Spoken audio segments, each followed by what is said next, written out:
And I'm not sure I have the answer to funding or coming up with a great plan here right on the spot.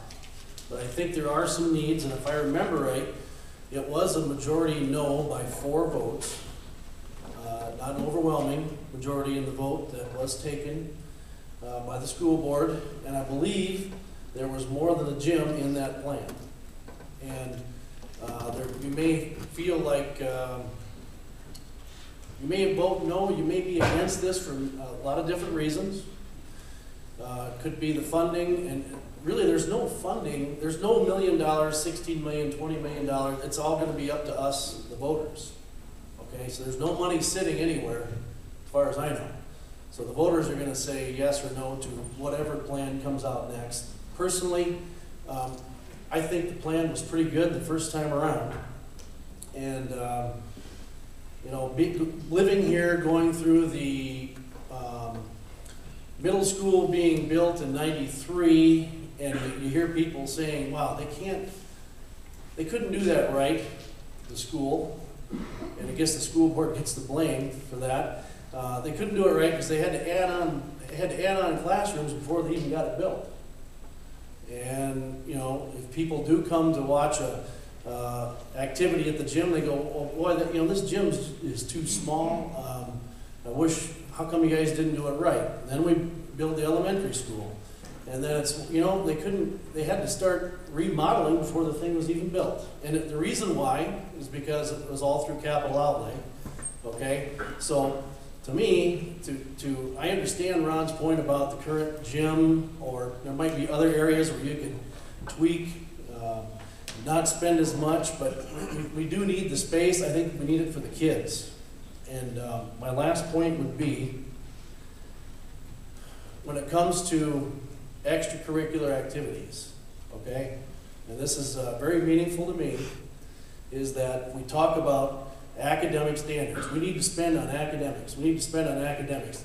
I'm not sure how many of you out there participated in debate or band or football or whatever extracurricular activity it was, but I would bet that you remember a lot of the lessons you learned in life from those activities. More so than biology your sophomore year, maybe. Unless you're a biology teacher now. But what I'm saying is, those are very meaningful things that take place as an individual or as a team. You need to have some life skills. You learn a lot of things about teamwork, about winning, about losing, about being committed to something, about trying your best. All these things I carry with me in my life today. And part of it is because of the extracurricular things I did when I was in high school. And I'm not saying that academics aren't important, because they are number one.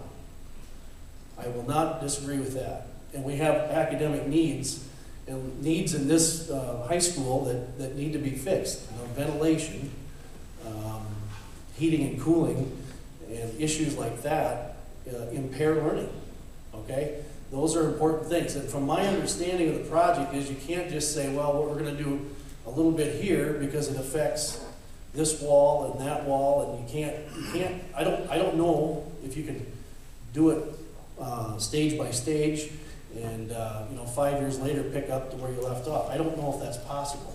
But I guess what I'm saying is, I think the plan was pretty good. If there's something that can be tweaked, and there's a new plan that's a different cost, I mean, I think we should look at it. But I don't think just doing hardly anything for the sake of being $2 million or $4 million is probably the way to go. I don't know if I'd support that. And in the past, if you look at votes in the past, when the middle school was proposed in the early 90s, it went from a 57% yes vote the first time, and which was not the 60% needed. But when all the cuts were made that everybody thinks we need to make this thing pass, it progressively went down to 42% the third time it was voted on, because everybody said, well, look what you've done. So I don't know that that's the way to get something passed and to get something fixed for these kids.